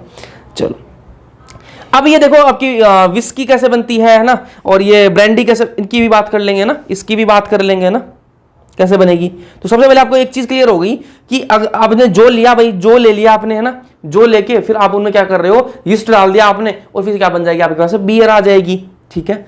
अगर आपने क्या लिए अंगूर का जूस लिया है और अंगूर के जूस के अंदर आप यीस्ट डाल दो तो आपके पास में क्या बन जाएगी। अब प्रोसेस बहुत ज्यादा लंबी चौड़ी होती है, उसमें नहीं जाएंगे क्योंकि उनको दारू नहीं बनानी, वो चैप्टर समझना है ना। अंगूर का रस लिया तो उसमें क्या बने, यीस्ट डालने क्या बन जाएगी अपने पास में, वाइन बन जाएगी, ठीक है। गन्ने का रस अपन ने लिया, अगर उसके अंदर अपन क्या डालें, यीस्ट डालें तो क्या बन जाएगी अपने पास में, रम बन जाएगी, ठीक है। अब देखो ये अल्कोहलिक ड्रिंक्स है, ये अल्कोहलिक ड्रिंक्स है, अगर मैं इनमें डिस्टिलेशन नहीं करवा रहा, अगर मैं इनका डिस्टिलेशन नहीं करवा रहा, आसवन नहीं करवा रहा, अल्कोहलिक ड्रिंक्स है ये सारी की सारी, क्या है, अल्कोहलिक ड्रिंक्स है, ठीक है। अपने पास में अल्कोहलिक ड्रिंक बन जाएगी, ठीक है। अगर आप जूस से बना रहे हो तो आपके पास में बियर बनेगी, ठीक है। और अगर आप जूस अंगूर के रस से बना रहे हो तो अपने पास में क्या बनेगी, वाइन बनेगी, ठीक है। अगर आप अल्कोहलिक ड्रिंक का क्या नहीं करवा रहे हो, डिस्टिलेशन नहीं करवा रहे हो, आसवन नहीं करवा रहे हो, तो आपके पास में क्या बनेगी, ये चीजें बहुत इंपॉर्टेंट है, साइड में लिख रखी है तो इसलिए ध्यान से सुनना। ये अल्कोहलिक ड्रिंक आपने बना तो ली, अगर आप उनका आसवन नहीं करवा रहे हो, डिस्टिलेशन नहीं करवा रहे हो, नॉर्मल आप रख रहे हो, तो क्या बनेगी आपके पास में, वाइन बनेगी, बियर बनेगी। अगर आपने क्या यूज किया है, अगर आपने यूज किया है अंगूर का रस तो आपके पास वाइन बन जाएगी, अगर आपने जो यूज किए हैं, कोई अनाज यूज किया तो आपके पास में क्या बन जाएगा, बियर बन जाएगी। यहां तक तो कोई दिक्कत नहीं है, ठीक, समझ में आ गई बात। अगर आपने क्या करवा दिया, आसवन करवा दिया, ठीक है, ये डिस्टिलेशन जो है वो करवा दिया, डिस्टिलेशन नहीं करवाया तो बियर और वाइन बनती है। अगर आपने डिस्टिलेशन करवा दिया तब क्या बन जाएगा, विस्की, ब्रांडी, रम बन जाएगा, ठीक है। अब देखो ध्यान से सुनना, अगर मैं ये वाइन जो है ना, ये वाइन है, अगर मैं इसका क्या करवा दूं, इसका डिस्टिलेशन करवा दूं, मेरे पास में वाइन कैसे बनी, वाइन बनी कैसे, वाइन बनी मेरे पास में, अंगूर का रस लिया मैंने, अंगूर का जूस लिया, उसके अंदर मैंने यीस्ट डाला, मेरे पास में क्या बन गई, वाइन बन गई। अब वो वाइन का क्या करवा दूं, वाइन क्या है, डिस्टिलेशन नहीं किया, वाइन के अंदर अपन ने क्या किया था, डिस्टिलेशन नहीं किया था, तब अपने पास में वाइन बनी थी, नॉर्मल वाइन बन गई। अब वाइन के अंदर मैं क्या कर दूं, डिस्टिलेशन करवा दूं, उसी वाइन का जो अपने अंगूर के रस से बनाई उसी के अंदर मैं डिस्टिलेशन करवा दूंगा ना, तो वो किस में कन्वर्ट हो जाएगी, ब्रांडी के अंदर कन्वर्ट हो जाएगी। समझ में आएगी बात, वाइन जो है वो ब्रांडी में कन्वर्ट हो सकती है, डिस्टिलेशन आप करवा दोगे, ठीक है। अब आगे चलते हैं, ये बियर है जी, बियर है, बनी कैसे, जो के अंदर, जो का अपने क्या पानी वानी बना के कुछ बना लिया, ठीक है, और उसके बाद आपने क्या डाला, उसके अंदर यीस्ट डाली, तो क्या बन जाएगा आपके पास में, बियर बन जाएगी जी, बियर बन जाएगी। और ये बियर जो इसमें आसवन नहीं किया गया, डिस्टिलेशन नॉर्मल है, डिस्टिलेशन नहीं करवाया। अगर मैं इसी बियर के अंदर क्या करवा दूं, डिस्टिलेशन करवा दूं, क्या बन जाएगी, विस्की बन जाएगी। इसी के अंदर मैं क्या करवा दूं, डिस्टिलेशन करवा दूं तो क्या बन जाएगी, विस्की बन जाएगी। वाइन से, वाइन के अंदर आप डिस्टिलेशन करवा दो क्या बन जाएगी, ब्रांडी बनेगी। और अगर आप बियर के अंदर डिस्टिलेशन करवा दो तो क्या बन जाएगी, विस्की बन जाएगी। यहां तक तो कोई दिक्कत नहीं है। अब आप बोलोगे भाई रम कैसे बनती है, रम का मैंने आपको बता दिया कि गन्ने का रस जो है ना, गन्ने का रस, उससे क्या बन जाएगी आपकी, रम बनेगी, है ना। ये जो बनाने के लिए जो यूज करते हैं ना, अलग टाइप का एक बर्तन बनवाते हैं, स्पेशल बनवाना पड़ता है। ऐसे मार्केट के अंदर आप जाके बोलोगे हमें वो दारू बनाने वाला बर्तन आपको नहीं मिलेगा, बिल्कुल नहीं बनेगा, स्पेशल टाइप का। पहले ये बनाते थे लोग, है ना, गांव में ये चीज़ बनाते थे, ठीक है। अब तो इलीगल है ये चीज़, ठीक है, उस टाइम पर भी इलीगल तो थी, लेकिन लोग अपने रोजी रोटी के लिए ये चीज़ बनाते थे और फिर इसको सेल आउट करते थे कम दामों में। जो नॉर्मल जो मिल रही है, जो गवर्नमेंट जो अप्रूव्ड आती है, जो शराब आती है, उससे कम पैसे में ये मिल जाती थी। तो गांव के अंदर वो लोग जो गवर्नमेंट वाली जो शराब आ रही है, जो गवर्नमेंट अप्रूव्ड है, जिनके पास में लाइसेंस है, वो जो शराब आ रही है वो महंगी मिलती थी, उतना लोग अफोर्ड नहीं कर सकते थे, ठीक है। उतना अफोर्ड नहीं कर सकते तो वो किस पर शिफ्ट होते थे, देसी दारू पर, ठीक है, देसी दारू पर। तो वो देसी दारू जो वो कैसे बनाते थे, वो लोग गाँव में बना लेते थे। कैसे, ये जो बहुत सारे जो पेड़ है ना, अलग अलग टाइप के पेड़ है, उनकी जड़ जो है ना, ठीक है, उसको वो काट के लेके आते थे। उसके बाद क्या करते थे, उसके बाद में एक भट्टी टाइप होती थी, उसके अंदर आग जलाते थे, उस पर वो एक बर्तन लगाते थे ना, बर्तन बनवाते थे, स्पेशल टाइप का बर्तन बनवाते थे, जो मिट्टी के बर्तन बनाते हैं उनसे वो बर्तन बनवाते थे। बर्तन बना लिया, उसके बाद में उसके अंदर वो जड़, ठीक है, जो एक इस पेड़ की काट के लेके आए। ऐसा नहीं कि हर किसी पेड़ की, एक स्पेशल पेड़ होता है जो इस पर बेर लगते हैं ना, झाड़ी जिसको बोलते हैं ना, उसकी वो जड़ लेके आते थे।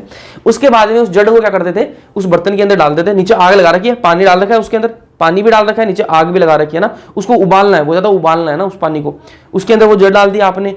एक गुड़ आता है, एक तो अपना नॉर्मल गुड़ आता है, एक तो आता है अपना नॉर्मल गुड़, ठीक है, जो अपन खाते हैं ना। एक अलग गुड़ आता है, थोड़ा सा अलग गुड़ आता है, ठीक है। उस गुड़ में और उस गुड़ में फर्क होता है दोनों में। जो अपने पास में जो अपन घरों में अपन को मिलता है वो गुड़ अलग आता है, और जो शराब जिससे बनती है वो गुड़ थोड़ा सा अलग होता है।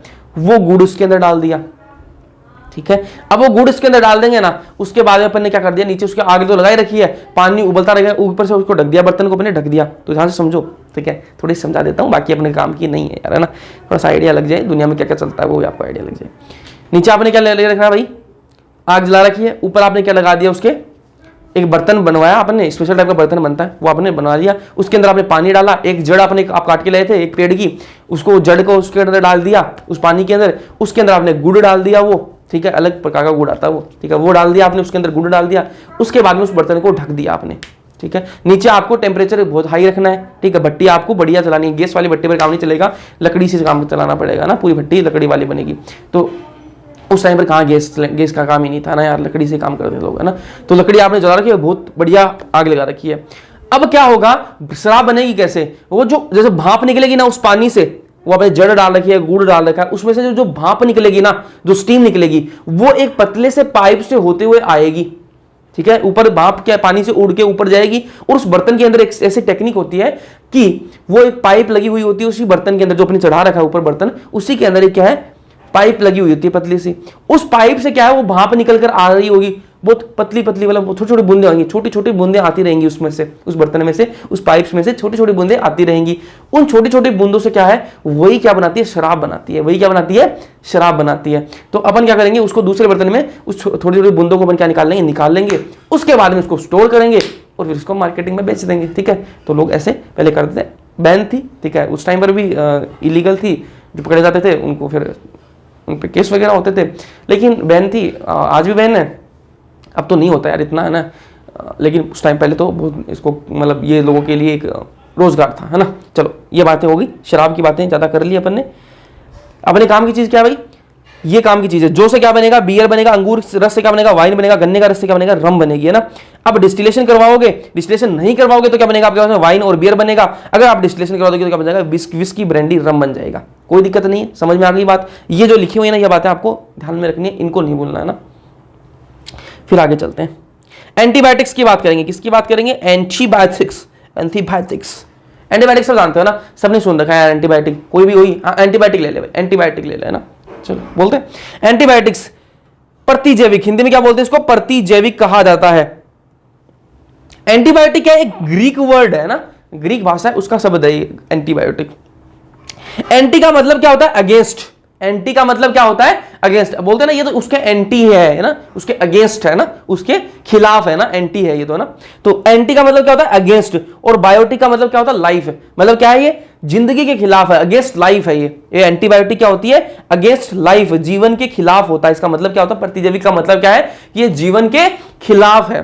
तो आप बोलोगे भैया कि फिर जीवन के अगर खिलाफ है तो इसको एंटीबायोटिक को अपन लेते क्यों, कि थोड़ा सा कोई दिक्कत होती, बोलते थे एंटीबायोटिक ले लो, एंटीबायोटिक ले दो, फिर एंटीबायोटिक लेते क्यों है। तो मैंने कहा ये जीवन के खिलाफ तो है, लेकिन ये अपने जीवन के खिलाफ नहीं है। किसके जीवन के खिलाफ है, जो रोगजनक जो सूक्ष्म जीव है ना, ऐसे सूक्ष्म जीव जो रोग उत्पन्न करते हैं उनके जीवन के खिलाफ है। जो खराब सूक्ष्म जीव है ना, उनके जीवन के खिलाफ है। ये अपने जीवन के लिए तो लाभदायक है। एंटीबायोटिक्स जो होती हैं वो अपने जीवन के लिए तो लाभदायक होती हैं, लेकिन जो रोग करते हैं, ऐसे सूक्ष्म जीव जो रोग करते हैं, उनके जीवन के खिलाफ होती हैं। बात समझ में आ गई।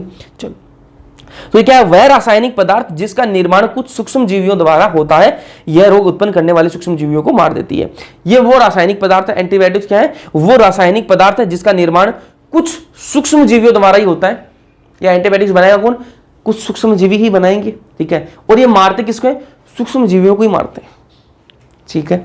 सूक्ष्म जीवी ही इसको बनाते हैं। और ये जो एंटीबायोटिक मारेगी भी किसको, सूक्ष्म जीवियों को ही मारेगी, लेकिन किसको मारेगी, जो रोग करते हैं उन्हीं को मारती है। ऐसा नहीं जो अच्छे वाले हैं उनको नहीं मारती, जो रोग वाले हैं सिर्फ उन्हीं को मारती है ना। तो ये वह रासायनिक पदार्थ, ये जो एंटीबायोटिक का प्रतिजैविक क्या है, वह रासायनिक पदार्थ जिसका निर्माण सूक्ष्म जीवियों द्वारा होता है, ठीक है। इनका निर्माण कौन करेगा, सूक्ष्म जीवी ही निर्माण करेंगे, और यह रोग उत्पन्न करने वाले सूक्ष्म जीवियों को मार देती है। They are against life of disease causing microbes. ये किसके अगेंस्ट है, जो डिजीज कॉजिंग माइक्रोब्स है, जो रोग उत्पन्न करने वाले जो माइक्रोब्स हैं, उनकी जिंदगी के खिलाफ है। और प्रो लाइफ है फॉर ह्यूमन बींग्स, अपनी लाइफ के लिए तो अच्छे हैं, ठीक है, ह्यूमन बींग्स के लिए। अब भाई एंटीबायोटिक्स की जो डिस्कवरी है वो कब हुई, किसने करी, सबसे पहले डिस्कवरी करी किसने? तो भाई अलेक्जेंडर फ्लेमिंग। अलेक्जेंडर फ्लेमिंग नाम के एक साइंटिस्ट थे, उन्होंने इसकी डिस्कवरी करी। अब इसकी डिस्कवरी है वो बाई चांस डिस्कवरी है। एंटीबायोटिक्स की जो डिस्कवरी हुई थी वो बाई चांस डिस्कवरी हुई थी। अलेक्जेंडर फ्लेमिंग जो है उन्होंने सोचा नहीं था कि मैं आज उठा हूं और मैं लैब के अंदर जाऊं और मैं किसकी डिस्कवरी कर दूं? एंटीबायोटिक्स की डिस्कवरी कर दूं। ना जी, उसने ऐसा नहीं सोचा था बिल्कुल भी। वो अपना कुछ अलग काम कर रहा था, वो अपना कुछ अलग काम कर रहा था। वो एक बैक्टीरिया पे काम कर रहा था, स्टेफाइलोकोकस नाम का एक बैक्टीरिया है, ठीक है। वो लैब के अंदर काम कर रहा था, स्टेफाइलोकोकस एक बैक्टीरिया है, उस पर वो काम कर रहा था। अपना एक्सपेरिमेंट कर रहा होगा यार, अपन को क्या मतलब है, अपना कोई एक्सपेरिमेंट कर रहा था। स्टेफाइलोकोकस नाम का बैक्टीरिया उस पर काम कर रहा था वो, ठीक है भैया। लैब के अंदर था वो। और लैब के अंदर क्या होती है, जो बैक्टीरिया जो होते हैं काम करते हैं, तो लैब के अंदर प्लेट होती हैं। उन प्लेट्स पर क्या है कि कॉलोनी ग्रो करवाई जाती है। अब एक बैक्टीरिया तो दिखेगा नहीं है ना, तो बहुत सारे बैक्टीरिया जो है उस पर ग्रो करवा लेते हैं वो ना। तो उस प्लेट में क्या स्टेफाइलोकोकस था, उस प्लेट पर वो काम कर रहा था। तो ये रूल होता है कि जब भी आप लैब से जब जा रहे हो तो आप उन सारी जो प्लेट्स आपने यूज करी हैं उनको आप वॉश करके जाओ, उनको आप वॉश करके जाओ, है ना, उसको आप बढ़िया से साफ सफाई करके जाओ। लेकिन जो अलेक्जेंडर फ्लेमिंग साहब है, इनके पता नहीं क्या दिमाग में आई, इन्होंने पता नहीं, इनको कोई घर से फोन आ गया होगा, ठीक है, उस टाइम फोन चलते थे क्या, है ना, घर से बुला लिया होगा ना, हाँ कि जल्दी आओ ना, तो जाना पड़ा इनको। जाना पड़ा तो इन्होंने क्या, वो प्लेट जो है जिस पर काम कर रहे थे, स्टेफाइलोकोकस बैक्टीरिया पे काम कर रहे थे, वो प्लेट इन्होंने धोना भूल गए, साफ नहीं करी, ठीक है, ऐसी कैसी छोड़कर और चले गए लैब को ताला मार के। अगले दिन आके इन्होंने देखा, अगले दिन इन्होंने आके देखा, क्या देखा कि उस जो उन्होंने प्लेट छोड़ी है ना, एक बना के दिखाता हूं मैं आपको, ये प्लेट है जी, ये प्लेट है, इस पर ये बैक्टीरिया जो है ना इस पर ग्रो करवा हुआ है, ठीक है। ये क्या है, स्टेफाइलोकोकस बैक्टीरिया है, ठीक है, स्टेफाइलोकोकस बैक्टीरिया है। अब ये जो स्टेफाइलोकोकस बैक्टीरिया है ना, ये ग्रो किया हुआ इस प्लेट पर। अब वो भाई ताला मार के घर गया। अब फिर वापस आया ना, वापस जब आके देखा तो उसने देखा कि इस पर क्या एक फंगस ग्रो कर गई।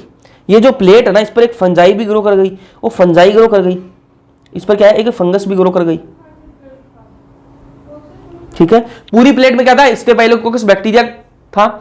जब वो वापस आके उसने देखा तो इस पर क्या ग्रो कर गई, एक फंगस ग्रो कर गई। कौन सी, नाम बताऊंगा, पेनिसिलियम नोटेटम, ठीक है। पेनिसिलियम नोटेटम नाम की एक फंगस है, वो इस पर ग्रो कर गई, ठीक है। उसके ग्रो करने से क्या हुआ, ये जो पेनिसिलियम नोटेटम है ना, ये एक केमिकल निकालने लग गई जिसका नाम था क्या था, पेनिसिलिन। इसने एक क्या निकाला, केमिकल निकाला इस फंगस ने, उस प्लेट पर ये ग्रो करने लगी है फंगस, उसने केमिकल निकाला पेनिसिलिन। उस पेनिसिलिन की वजह से क्या हो रहा था, ये जो स्टेफाइलोकोकस बैक्टीरिया है ना, ये जो स्टेफाइलोकोकस बैक्टीरिया है उस एरिया के अंदर ग्रो ही नहीं कर पा रहा था। जहां पर फंगस ग्रो कर गई ना, इस पूरी प्लेट के अंदर पहले क्या था, स्टेफाइलोकोकस बैक्टीरिया था। लेकिन फिर जब फंजाई इस पर ग्रो कर गई, फंजाई जब इस पर ग्रो कर गई, तो जहां जहां पर ये फंजाई ग्रो कर गई ना, जहां जहां पर ये फंजाई आ गई, वहां से ये स्टेफाइलोकोकस बैक्टीरिया जो वो गायब हो गया, मर गया, ठीक है। तो साइंटिस्ट तो था ही वो, ठीक है, साइंटिस्ट तो था, भूल चूक में उसने प्लेट नहीं धोई, साइंटिस्ट तो था, उसने समझ में तो आ गई कि हाँ यार यहाँ पर कुछ लफड़ा तो है, यहाँ पर कुछ लफड़ा तो है। तो उसने क्या देखा कि जहां पर जो प्लेट पड़ी है और वहां पर एक फंजाई ग्रो कर गई, कौन सी, पेनिसिलियम नोटेटम नाम की एक फंजाई ग्रो कर गई, ठीक है। तो ये grow on unwashed plate, unwashed plate मतलब बिना धोई हुई प्लेट पर, उस पर ग्रो कर गई, ठीक है। किसकी प्लेट थी, वो स्टेफाइलोकोकस की प्लेट थी। And inhibits growth of staphylococcus, मतलब सीधी सी बात है कि जहां पर ये फंजाई ग्रो की हुई है ना, जहां पर ये फंजाई ग्रो की हुई है, वहां पर ये स्टेफाइलोकोकस नाम का जो बैक्टीरिया वो ग्रो नहीं कर पा रहा। उसने ये देखा, तो फिर उसने सोचा यार ऐसा हो क्यों रहा है, ऐसा हो क्यों रहा है कि ये फंजाई जो है, पेनिसिलियम नोटेटम नाम की फंजाई है, ये ग्रो कर गई इस प्लेट पर, तो ये स्टेफाइलोकोकस बैक्टीरिया यहां पर ग्रो क्यों नहीं कर पा रहा। उसने ये सोचा, तो फिर उसको पता लगा कि ये जो फंजाई है पेनिसिलियम नोटेटम, ये केमिकल निकाल रही है पेनिसिलिन, एक केमिकल निकाल रही है पेनिसिलिन। उस पेनिसिलिन केमिकल की वजह से ये जो बैक्टीरिया है ये ग्रो नहीं कर पा रहा। समझ में आई बात, ठीक है। तो फिर उसने फिर इतना नहीं सोचा कि इससे मैं एंटीबायोटिक बना दूं, उसने ये बता दिया कि हाँ पेनिसिलिन नाम का एक निकल रहा है, केमिकल निकल रहा है। तो पेनिसिलिन की डिस्कवरी किसने करी, अलेक्जेंडर फ्लेमिंग ने करी। लेकिन फिर इसको इफेक्टिव एंटीबायोटिक किसने बनाया, देखो आपको बोले कि इसकी डिस्कवरी किसने करी, तो आप बोल देना अलेक्जेंडर फ्लेमिंग। लेकिन इसको एंटीबायोटिक का रूप किसने दिया, वो दिया दूसरे साइंटिस्ट आए फिर, है ना। इसने ये तो बता दिया कि भाई ऐसे पेनिसिलिन निकल रहा है, फिर इसने ध्यान नहीं दिया, ठीक है निकल रहा होगा, एंटीबायोटिक तक नहीं सोचा इसने, एंटीबायोटिक तक नहीं सोचा इसने।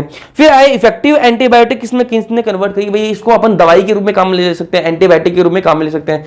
ये दो साइंटिस्ट आए, अर्नेस्ट चेन और हार्वर्ड फ्लोरी, ठीक है, अर्नेस्ट चेन और Howard Florey, Chain and Florey बोलते हैं इनको, अर्नेस्ट चेन और हार्वर्ड फ्लोरी, ये दो साइंटिस्ट है। इन्होंने कहा कि अलेक्जेंडर फ्लेमिंग ने जो डिस्कवरी करी थी पेनिसिलिन की, उसको अपन किस में काम में ले सकते हैं, एंटीबायोटिक के रूप में काम में ले सकते हैं, क्योंकि वो बैक्टीरिया को ग्रो करने नहीं देती, बैक्टीरिया को वो मार देती है। तो बैक्टीरिया के लिए अपन क्या कर सकते हैं, एंटीबायोटिक्स ले सकते हैं, और एंटीबायोटिक के रूप में पेनिसिलिन को यूज में ले सकते हैं। किसने बोला, अर्नेस्ट चेन और हार्वर्ड फ्लोरी ने यह बात बोली, ठीक है। अलेक्जेंडर फ्लेमिंग ने डिस्कवरी करी थी, लेकिन उसने एंटीबायोटिक तक नहीं सोचा कि एंटीबायोटिक भी बना सकते हैं, लेकिन फिर अर्नेस्ट चेन और हार्वर्ड फ्लोरी आए, इन्होंने वो बात बताई, ठीक है। अब इसको यूज कहां पर किया, इस एंटीबायोटिक को सबसे पहले यूज कहां किया गया, तो वर्ल्ड वार सेकंड के अंदर, ठीक है। जो वर्ल्ड वार सेकंड हो रहा था, उस टाइम पर अमेरिकी जो सैनिक थे, उनको इंजरी हो रही थी, तो उनको ट्रीटमेंट के लिए ये जो है ना एंटीबायोटिक, ये नई एंटीबायोटिक बनी थी, तो एंटीबायोटिक ये नई बनी थी पेनिसिलिन, इसको बांट दिया भाई, उनके अंदर जो सोल्जर्स थे, अमेरिकन जो सोल्जर्स थे, उनको दे दी है ना। तो सबसे पहले यूज कहां पर, वर्ल्ड वार सेकंड के अंदर, टू ट्रीट अमेरिकन सोल्जर, ठीक है, ये एंटीबायोटिक। फिर देखो काली खांसी अपन पढ़ के आ चुके हैं ह्यूमन हेल्थ एंड डिजीज के अंदर। काली खांसी हो गई आपकी, लेप्रोसी कुष्ठ रोग, डिप्थेरिया, गलघोटू, प्लेग, ठीक है, ये जो रोग हैं, ठीक है, इनकी एंटीबायोटिक्स जो वो बन चुकी है, तो ये अपने एनसीईआरटी में लिख रखे हैं, तो आपको पता होना चाहिए कौन कौन सी, काली खांसी, लेप्रोसी, डिप्थेरिया और प्लेग, इनकी एंटीबायोटिक्स बन चुकी है। चलो, अब जो आपको 2 पेज आपको दिखाई देंगे, उनमें से एक क्वेश्चन आने के चांसेस पूरे हैं। ऑलमोस्ट हर साल यहां से क्वेश्चन आता है, ये अगले 2 पेज आएंगे, तो ये पेज, इसके अगला एक पेज हो रहेगा, इनसे क्वेश्चन आता है यार, है ना। तो ये ध्यान से सुन लेना, कुछ है नहीं समझने लायक, बस याद रखना है आपको। कैसे याद रखना, आपका होमवर्क भी आज का यही है, ठीक है, करोगे तो फायदे में रहोगे। होमवर्क क्या है, ये जो 2 पेज बता रहा हूं, अभी आपको 2 पेज बता रहा हूं, आपको याद होने चाहिए, आपको लिख के याद करने हैं, नोट्स तो बनाने हैं, अलग से याद करने हैं आपको, आप होमवर्क याद करके लिखने ना, हाँ याद करके लिखोगे, फायदे में रहोगे। रसायन, एंजाइम और अन्य जैविक अणु की बात करेंगे, तो सिट्रिक एसिड है, सिट्रिक एसिड कहां से निकलता है जी, एस्पार्जिलस नाइगर नाम का एक फंगस है, एस्पार्जिलस, ये आपको याद रखना पड़ेगा, इसमें कोई क्या ही समझाओ, क्या ही समझा दो उसके अंदर, है ना, जहां समझाने वाली चीज होगी वहां समझाया जाएगा ना। तो एस्पार्जिलस नाइगर नाम का एक फंगस है, कवक है, वो क्या बनाता है, सिट्रिक एसिड। आपको बोले भाई सिट्रिक एसिड कौन बनाता है, जब से आपका आंसर आना चाहिए कि एस्पार्जिलस नाइगर नाम की एक फंगस है, वो सिट्रिक एसिड बनाती है, ठीक है। फिर है एसिटिक एसिड, एसिटिक एसिड कौन बनाता है, एसिटोबैक्टर एसिटाई, कौन बनाता है, एसिटोबैक्टर एसिटाई, एक क्या है, बैक्टीरिया है, ये क्या है, एक बैक्टीरिया, ये भी आपको पता होना चाहिए कि एस्पार्जिलस नाइगर एक फंगस है, एसिटोबैक्टर एसिटाई ये क्या है, एक बैक्टीरिया है, ठीक है, जीवाणु है। फिर क्या है, ब्यूटायरिक एसिड, क्या है, ब्यूटायरिक एसिड, ये ब्यूटायरिक एसिड कौन बनाता है, क्लोस्ट्रीडियम ब्यूटाइलिकम, क्लोस्ट्रीडियम ब्यूटाइलिकम जो है वो क्या बनाता है, ब्यूटायरिक एसिड बनाता है, और क्लोस्ट्रीडियम ब्यूटाइलिकम क्या है, बैक्टीरिया है। लैक्टिक एसिड कौन बनाता है, लैक्टोबैसिलस, लैक्टिक एसिड की बात करके आज ना, तो लैक्टिक एसिड कौन बनाता है, लैक्टोबैसिलस, ये भी क्या है, एक बैक्टीरिया है। स्ट्रेप्टोकाइनेज कौन बनाता है, स्ट्रेप्टोकोकस बनाता है, ये क्या है, बैक्टीरिया है। साइक्लोस्पोरिन ए, ये कौन बनाता है, ट्राइकोडर्मा पोलिस्पोरम, ये क्या एक फंजाई है। स्टेटिन, ये कौन बनाता है, मोलस्कस परप्यूरियस, ये भी क्या है, एक फंजाई है, ठीक है। तो ये आपको ये 7 दे रखे मैंने, 7 केमिकल्स हैं, इन 7 के कौन से इनके जो किसके बनते हैं, बैक्टीरिया से बनते हैं, उस बैक्टीरिया का नाम, फंजाई से बनते हैं तो उस फंजाई का नाम, ये आपको पता होने चाहिए, ये आपका होमवर्क है। अगला एक पेज और आएगा, उस पेज पर भी इसी से रिलेटेड बातें हैं, ठीक है। अभी पहले इनका याद कर लेते हैं वापस। सिट्रिक एसिड कौन बनाता है, एस्पार्जिलस नाइगर क्या है, फंजाई है। एसिटिक एसिड कौन बनाता है, एसिटोबैक्टर एसिटाई क्या है, बैक्टीरिया है। Butyric acid clostridium butylicum bacteria है। लैक्टिक एसिड लैक्टोबैसिलस बैक्टीरिया है। स्ट्रेप्टोकाइनेज कौन बनाता है, स्ट्रेप्टोकोकस बनाता है, और वो भी क्या है, एक बैक्टीरिया है। साइक्लोस्पोरिन ए ट्राइकोडर्मा पोलिस्पोरम एक फंजाई है। स्टेटिन कौन बनाता है, मोलस्कस परप्यूरियस, ये भी क्या है, एक फंजाई है। तो ये आपको याद होने चाहिए। फिर आगे चलते हैं, अपन यूजेस की बात कर लेते हैं ना। आज भाई आंधी आ गई, इस टाइम पर आंधी आ रही है, 12 बजे कौन आंधी आती है भाई। यूजेस की बात कर लेते हैं, इनकी यूजेस की बात कर लेते हैं। तो सैक्रोमाइसिस सर्विसी इथेनॉल का उत्पादन करवाता है भाई। अब इनका यूजेस की बात कर लेते हैं। तो अपन ने पढ़ के यीस्ट पढ़ के है ना अभी। सैक्रोमाइसिस सर्विसी इथेनॉल का उत्पादन, शराब बनाई तो अभी आपने, शराब बनाई तो है सैक्रोमाइसिस सर्विसी से, तो इथेनॉल का उत्पादन करवाता है। एक ना लाइपेजेस नाम का एक केमिकल है, लाइपेजेस। ये लाइपेजेस किस काम आता है, तेल के धब्बे हटाने में। तेल का धब्बा कहीं लग गया, कपड़े पर लग गया, कहीं पर भी लग गया, तो उसको हटाने के लिए क्या यूज करते हैं, लाइपेज यूज करते हैं। जैसे डिटर्जेंट पाउडर हो गए, इनमें क्या आता है, लाइपेज आता है। लाइपेज से क्या हो जाएगा, जो तेल के धब्बे हैं वो हट जाते हैं, ठीक है। तो लाइपेज किस काम आएगा, तेल के धब्बे हटाने में। पेक्टिनेज और प्रोटेजेज, ये पेक्टिनेज और प्रोटेजेज किस काम आते हैं, बोतल वाले रस को अधिक स्वच्छ एवं साफ बनाने के लिए। आप एक देखो, कोई भी जूस आप घर पे बनाओ, एक तो आप कोई भी जूस घर पे बनाओ, और एक आप कोई भी जूस मार्केट से उस बोतल को खरीद के लेके आओ ना, बोतल के अंदर भी जूस आने लग गए, तो एक तो आप उस बोतल को खरीद के लेके आओ, एक आप घर पे बनाओ, दोनों में रात दिन का अंतर होता है। देखने में साफ दिखता है, कौन सा आपको जूस साफ दिखेगा? जो आप मार्केट से लेके आए हो ना, जो बोतल वाला जूस है, वो आपको क्या दिखेगा? बिल्कुल साफ दिखेगा, बिल्कुल, है ना, एकदम से साफ। और जो घर में आप बना रहे हो उसके अंदर वो बिल्कुल साफ नहीं होगा, उसके अंदर कुछ फाइबर्स आते रहेंगे, ठीक है, वो साफ नहीं होगा। रीजन क्या है? रीजन क्या है? वो जो बोतल वाला जूस आता है ना, बोतल वाला जूस आता है, उसके अंदर क्या डाल देते हैं? वो पेक्टिनेज और प्रोटियोजेस डाल देते हैं, पेक्टिनेज और प्रोटियोजेस डाल देते हैं। इससे क्या होता है? जो बोतल वाला जूस है वो क्या हो जाता है? स्वच्छ और साफ दिखने लग जाता है। ये भाई लाइट जाएगी, लाइट जाएगी, अंधी आ गई चोर की, ठीक है, खतरनाक आ गई। फिर बात करें स्ट्रेप्टोकाइनेज की, ये खत्म कर लेते हैं यार अपन, है ना, फिर जाए भी तो कोई टेंशन नहीं है। स्ट्रेप्टोकाइनेज, स्ट्रेप्टोकाइनेज किस काम आता है? अभी मैंने आपको बताया बनता किससे, ये भैया मैंने आपको यहां बता दिया, स्ट्रेप्टोकाइनेज स्ट्रेप्टोकोकस से बनता है, ठीक है। काम क्या है इसका भाई? थक्का स्फुटन, थक्का स्फुटन। देखो कुछ लोगों की नसें जो होती है ना, नसों के अंदर क्या बन जाता है? थक्का बन जाता है। ये नस है, मान जा रहे, ये क्या है? नस है भाई, ये क्या है? नस है ना। इस नस के अंदर क्या बन गया? ब्लड जो है उसका क्या बन गया? थक्का बन गया ना। यहां पर क्या बन गया? थक्का बन गया। अब थक्का बन गया तो क्या होगा? यहां पर ब्लड जो है उसका फ्लो नहीं हो पाएगा, ब्लड जो है वो ढंग से जा नहीं पाएगा। अब ब्लड ढंग से नहीं जा पाएगा तो उसके क्या हो सकता है? हार्ट अटैक की दिक्कत आएगी। हार्ट अटैक की जैसे ही दिक्कत आती है उसको क्या देते हैं भाई? एक स्ट्रेप्टोकाइनेज दे देते हैं। डॉक्टर को पता लग जाता है इसके अंदर थक्का बन गया, इसके अंदर इसकी जो ब्लड वेसल है, इसकी जो नसें हैं उसके अंदर क्या बन गया? थक्का बन गया। तो वो क्या करता है? स्ट्रेप्टोकाइनेज दे देता है। स्ट्रेप्टोकाइनेज से क्या होगा? ये थक्का स्फोटन होता है, ये जो क्लोट बना है यहां पर, जो थक्का बना है, ये फूट जाएगा, थक्का जो है वो बस्ट हो जाएगा। अभी थक्का जो वो बस्ट हो जाएगा तो यहां से क्या है? ये यहां से हट जाएगा, तो फिर जो ब्लड वापस जाने लग जाएगा तो हार्ट अटैक की दिक्कत समाप्त हो जाएगी।